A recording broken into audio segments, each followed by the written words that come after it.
The goal of today is not to make you firefighters. Firefighters go into highly risky situations in a calculated way with lots of training, all right? What we're trying to do is make you comfortable with a fire extinguisher, because the fire grows in size at a geometric rate, you know that, and if you can catch it when it's small, you sure can do a lot of property conservation there. But our first goal always is life safety. So we want to make you comfortable with a fire extinguisher because we want to keep you guys safe. So hopefully the way we approach this, you guys will, if it ever happens, you'll be able to approach a fire safely and be able to leave with all your fingers and toes and everything with the skin still on it. One of the things is, if you ever have a fire in your house, however small, even if you use a fire extinguisher to put out, please, please activate 911. The reason is because that little grease fire that's on your kitchen, on your stove, you know, hey, I got it out because I went to Lakeland and took a little fire extinguisher class. Meanwhile, it kind of caught the curtains on fire, but you got those too, but it's smoldering behind the cabinet and all of a sudden the whole house is on fire because we didn't call. So your first thing, of course, is you got to call 911 because we want to come. We want to come and help in case the fire isn't completely out. We also want to help if there's smoke in the house. We can get the smoke out of the house. And we love to break windows, you know that. So, no, I'm just kidding. Property conservation is all part of returning you back to the life that you like.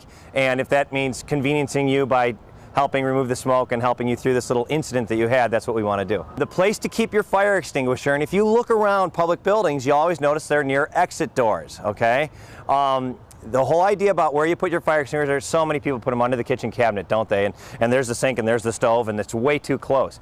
The place you put a fire extinguisher, we'll pretend Reed is a door, is by the door, because when I grab the fire extinguisher and I turn around and look at that fire, if it's past my comfort zone, I still have the choice of leaving out the door, okay? So that's why we always actually put the fire extinguishers in an avenue of egress or near the exit. So you always have that choice. Even if you guys look in the kitchen, even those pull stations for the dump systems, you'll see there's always a pull handle near the exit, because we want you to go towards the exit, pull that handle, yeah, I'm out of here, okay? We don't want you to have to go deeper into the building to pull that handle and then, oops, the fire's between me and the exit.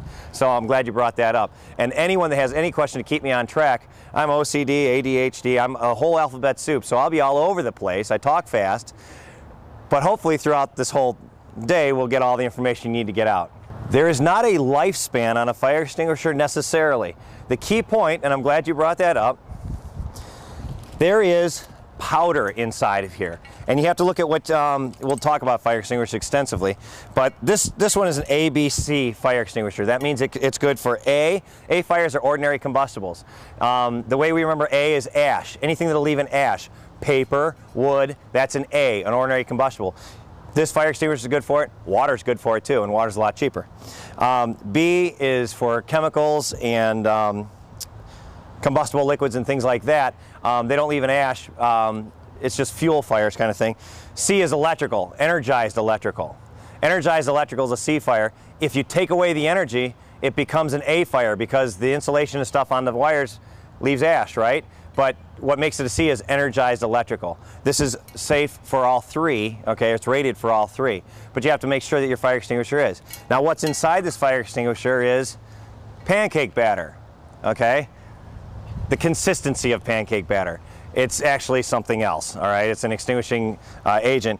But if you leave it sit all the time, it'll cake. It'll become not crusty because there's no moisture in here, but it'll just become packed, okay? The worst place is in vehicles. People leave them in a vehicle and they hit the road all the day and they pack.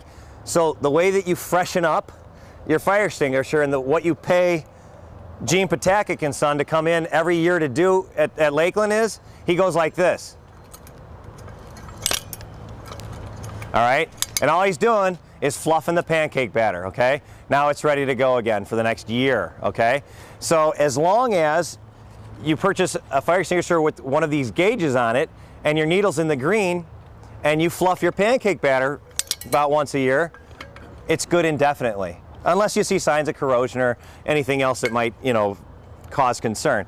But they don't have an expiration date on them. That's the best way to say it. This extinguisher doesn't come apart, but if it did, we would just screw the top off, and it just has a tube that goes down the bottom. Pressurized air in here, or nitrogen, and then there's the pancake batter in there, and that's it. The way they rate these is there's ratings on the fire extinguishers, and what they do is they put, and it sounds funny, but they take a certain kind of wood at a certain density, at a certain moisture level, and they put it in a specified grid, and they light it on fire, and different amounts of wood makes the different, they're by pound and stuff like that, so different ones. This is a nice size here. You'll be able to do pretty much anything that you should be doing with this. I mean, we don't give you really big fire extinguishers because we don't want you in the process of combustion that long. All right, and the thing is, even if you go in and you shoot some and you don't get the fire out, but it's like, yeah, I don't like it in here anymore, that's fine. You've still done something. Just a little review on fire, and I mean, this isn't, you know, your guys aren't all going to be firefighters when it's over, but they have the fire triangle, or they call it a tetrahedron. Basically, it takes 4 things for a fire: heat, fuel, what's the other one? Oxygen, and then an uninterrupted chemical reaction. And the leg that we're working on today is the uninterrupted chemical reaction. Okay, what this does is it disrupts the chemical reaction of fire. It doesn't take away the heat, it doesn't take away the smoke or the oxygen, it just disrupts that chemical reaction. Well, the thing is, products of combustion, especially in today's world of everything synthetic, that stuff's really bad.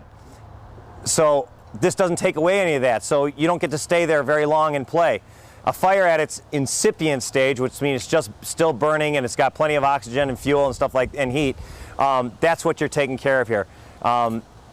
You're going to want to stay low. And again, I'm skipping around here, but when you actually approach the fire, if you're the fire, okay, as I get closer, I'm getting lower, okay, because all those products of combustion, all that stuff that's really bad to breathe is above your head, okay? But you could get like 45 seconds out of this, and 45 seconds of shooting this is a lot. Alrighty, just a review. Everyone remember the acronym PASS? When it comes to the fire extinguishers, PASS is pull, well, this one already has a pin out. There you go. Alrighty, you're gonna be our fire for right now, okay? Because that's back there somewhere. Anyways, the whole deal is at a safe distance, when you're approaching this small fire, you pull, aim, spray, and sweep, I think is what it is. Is that what it is, Keith? Squeeze, yeah, squeeze, spray, and sweep. Sorry, it's been 2 years since I've given the class. I'll give you all the information, it's just not as organized. Anyways, squeeze and sweep. One of the things that, and you guys will see this today, is you're in no danger of making the fire extinguisher go holding this handle, because the handle that you're holding, the weight on, isn't what makes it go.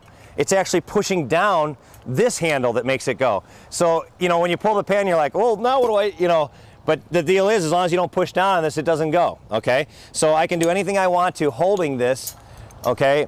And I can even have my thumb on here. It's when I push down is when the agent comes out, okay? So it's, oh, and the thing about pulling the pin is, okay, don't worry about the pin. They make pins by the dozens, by the thousands, okay?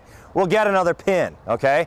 So today, when you get the pin, I literally want you to pull it in one motion and just let go of it, okay? The pin is not our concern at all. We don't need to put it in our pocket, we don't need to save it for later. You gotta practice it the way you're gonna do it in a real emergency, okay? So the pin is not a concern. Trust me, that 5-cent pin doesn't mean anything to anybody. So we're gonna pull the pin, and this one happens to be connected, okay? But basically, when you pull the pin, there's a little seal on there, and it's gonna be a little bit tough. You kinda have to, you might have to go like this, but when you pull it, just let go, okay? Get your hose out, aim, and then squeeze, and what you're going to do is you're going to sweep the fire. And the thing is, again, this is comfort zone, and this is one of the things you're going to work on today. I don't care if you go, okay, I'm going to aim, I'm going to squeeze. I don't know how far this thing's going to shoot. I'm starting here, okay? And you go like that, and you realize you're still 5 feet away. Let off the trigger, get a little closer, and then start your sweeping motion and kind of move in, okay? It's okay to start too far away. I'd rather have you start too far away than be right on top of it and have something splash back on you or something like that. So everything clear as mud so far? Yeah. Okay. We went over what kind of extinguishers there are, A, B, and C. Always keep in your mindset that if anything doesn't go exactly as planned, we're leaving now, okay? That's all, you have your avenue of escape. Again, that needle should be in the green spot. And if you buy a fire extinguisher for home, make sure it has one of these gauges on. There are extinguishers out there that don't have gauges on them. The other thing that you look for if you're purchasing an extinguisher for home is UL listing. It's right here. Underwriters Laboratory doesn't work for fire extinguishers companies. They don't work for fire departments. They're a third party that says that this extinguisher is built to a standard. So UL or Factory Mutual certified is what you have to look for. And the reason I say that is every once in a while you'll see some interesting things. And Tim Clapp is a fire inspector up in Menor. He's retired, but he used to make it a hobby of if he was at Target and he saw fire extinguisher in a can, he'd buy one.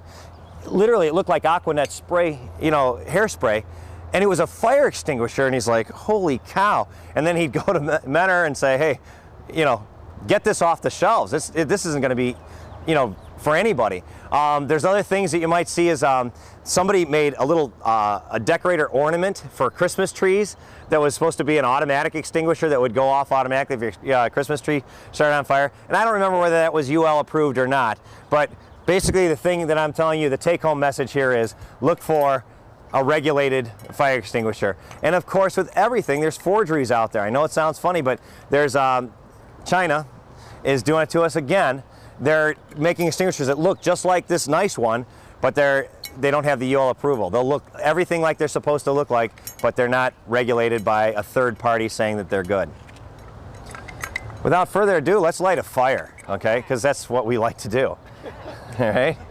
Basically, the thing about this is sometimes the hose is latched in like that, and this will be in here like this. For the people who haven't touched a fire extinguisher before, remember, you're not going to be a fireman when we're done here, but you're going to have fun. Basically, what you would do is you just pull this, okay? Make sure that's out, and then squeeze down. Play with that before you're touching an actual one and you spray yourself with powder. There we go. Anyone? Remember, family, friends, and yourself is way more important than the fire or property. Hopefully we all have insurance. Does anybody have home sprinklers in their house? Because they're awesome and they're not that expensive. If you're ever building a new house, consider home sprinklers. They're cheaper than your landscaping and they save lives. That's diesel fuel. The difference between gasoline and diesel fuel is gasoline is flammable, which means it has a very low ignition point, and diesel fuel is a combustible liquid. It means it burns it. It has to be higher than 100 degrees even to get vapor to start a fire. That's why the fireman is having a hard time starting the fuel, because we're using a very safer alternative, which is diesel fuel, and it's just a combustible liquid. And so what we're going to do is we're going to get that started, and we're actually going to let it burn and heat up all the fluid in the pan so that it doesn't take this long to start every time. If we just start that and let you go shoot it, it'll take that long to start it every time, especially because we're putting extinguishing agent on it. And that's the other thing about the fire. Again, you're going to be my fire. I'm so glad you came. The thing is, and you've heard this since you were Girl Scouts and Boy Scouts, okay? Don't ever turn your back on the fire. Just because we came in and we swept and we did our thing, okay, and we interrupted that chemical reaction, it doesn't mean that that's a static situation. It's highly heated stuff that it may find another way. Fire likes to find another way. So the deal is, do what you're going to do, okay, and then back away, okay? Or, you know, just make sure that you keep yourself in the right position. Don't, oh, I got it, and walk away, and next thing you know, it's flaring up. Be aware of what's going on. This extinguishing agent is so good, only so good, but it doesn't cool the material, so the material may still stay heated and actually reignite in an area that didn't get some of the extinguishing agent on it. All right, who's our first victim? Why don't we start out with someone that actually has done this before and is feeling comfortable about it anyway, just so that the other people can watch. And let's get closer. Can we see what they do? Let me, I'll do a dry run, okay? Basically, I'm not going to pull the pin because that's your fun. This is sealed, okay? You're going to have to break that seal, okay? Pull this out. You're going to come up and start sweeping and get closer and closer. You're going to feel heat from the fire. I feel it over here. Okay. It's all you. There you go. Remember, just throw the pin in the ground. Okay. You're up. All right.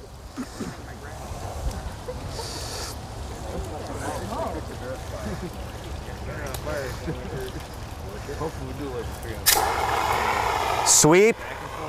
Sweep. Little, there you, okay, stop. Go light it again, please. The only benefit you don't get is breaking the seal, but that's okay. Oh, it is heavy. Okay. It's heavy. All right, well, hurry up if you're going to start that far back. Stay low, sweep low. Base of the fire, stay low. Okay, that's good. Oh, good. Don't turn your back on the fire. Hey, let's keep moving here, and this extinguisher may run out, so you may end up with that situation where it wasn't enough. Wasn't it you that asked about that? Yeah, come on up and run out of some stuff. Stay low, guys. As far as the seat of the fire is what we're aiming for. Go ahead. Oh, here. You know, if somebody breaks the seal on your fire extinguisher Yeah. and you haven't used it and the pin's falling out, you can always put a wire tie on there, which will never break. I don't like his advice. As I said, it'll never break. Guess who ran out of fluid? Grab another extinguisher, please. Okay, let's back out. Don't turn your back on it. Okay. Okay. Look, you get to break up another pin. Take the pin out and throw it out. There you go. And now you have an idea of how close you have to get to be effective, don't you? Okay, stay low. Go ahead. Okay, that's good. Just an easy sweep. I liked your invigoration there, but just a nice steady sweep back and forth. Yeah. Yep. Next.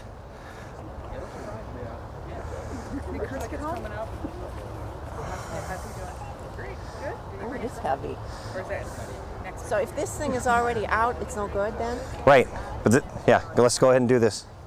Let's get your hose out. Throw the pin away. Why are you keeping the pin?